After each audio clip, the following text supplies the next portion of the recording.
How many times we have the expectation, okay, this is what's going to happen. And then again and again, reality reveals itself to be something other than what I expected. Hi, my name is Father Mike Schmitz, and this is Ascension Presents. Back in the day, my first job that I had, like my first official job, like I had a couple unofficial jobs, you know, where I'd mowed lawns or I'd work out on a farm kind of a situation. There were, I'll tell you this, there were no W-2 forms involved or any I-9 forms involved in working on the farm or in mowing people's lawn. My first official job was at a candy store. It was a candy and ice cream store in Nisswa, Minnesota. It was called the Nisswa Country Store at the time. Now it's called the Chocolate Ox. If you're up in the area, come visit it. I used to work there 5 summers. I worked there 5 summers. Bunch of things I learned about life, a bunch of things learned about myself, a bunch of things I learned about tourists and families while working at the Nisswa Country Store, candy ice cream store. But one of the things that was just this pain point, again, many things. I might even use this as an example in other videos. We'll see. But one of the pain points for me was, we'll say like on a Saturday night, Sunday night, the candy store would close at 8 o'clock. We'll say 8 o'clock. So what would happen is, you know, you're working all during the day, scooping ice cream, getting people candy, all this kind of stuff.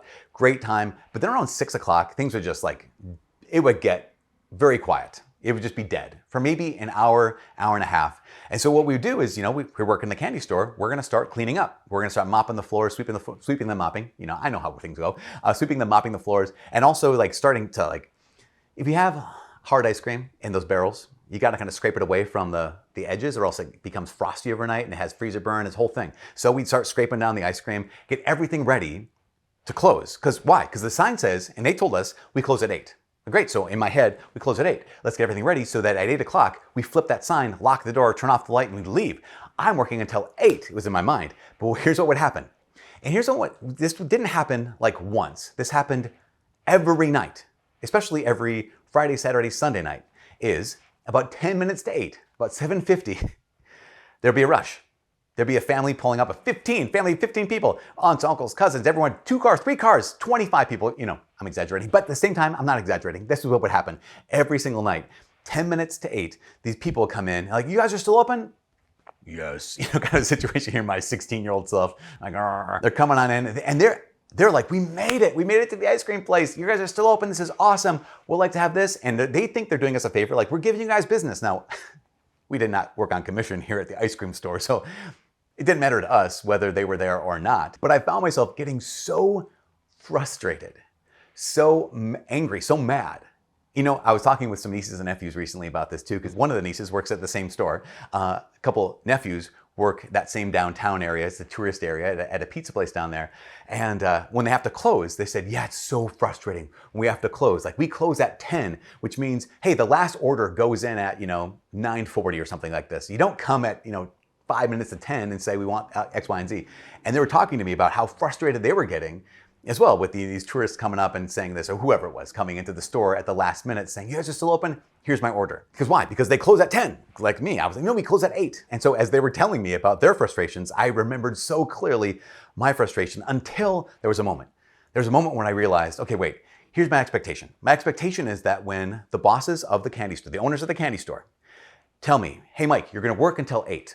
Your shift is from, you know, 1 o'clock until 8 o'clock.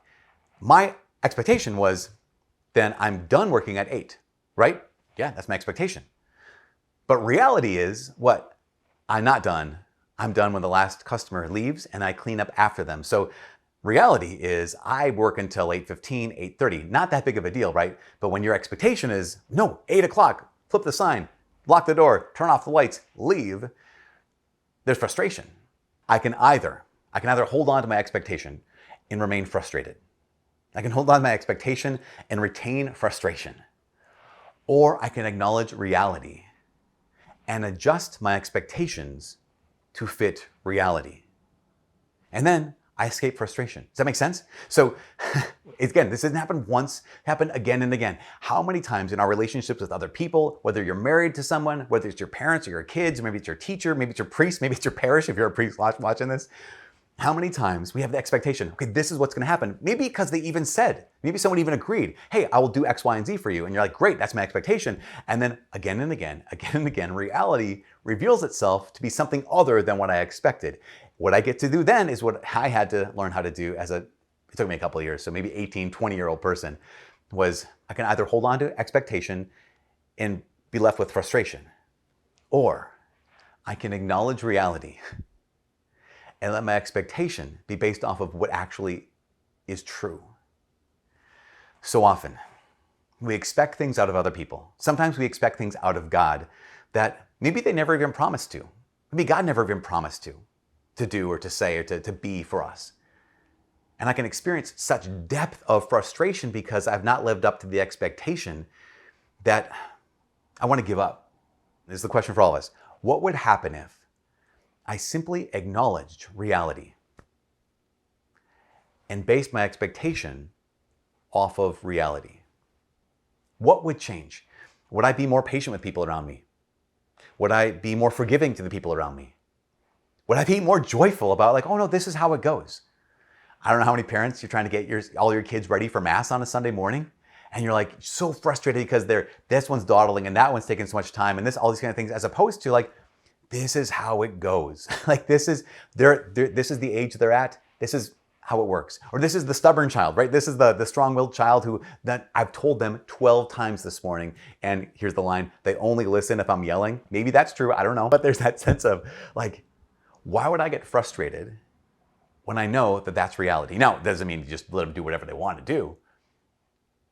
But can I engage with reality to get them where they need to go, or to help us all get where we all need to go, without the frustration that so often accompanies unmet expectation? Does that make sense?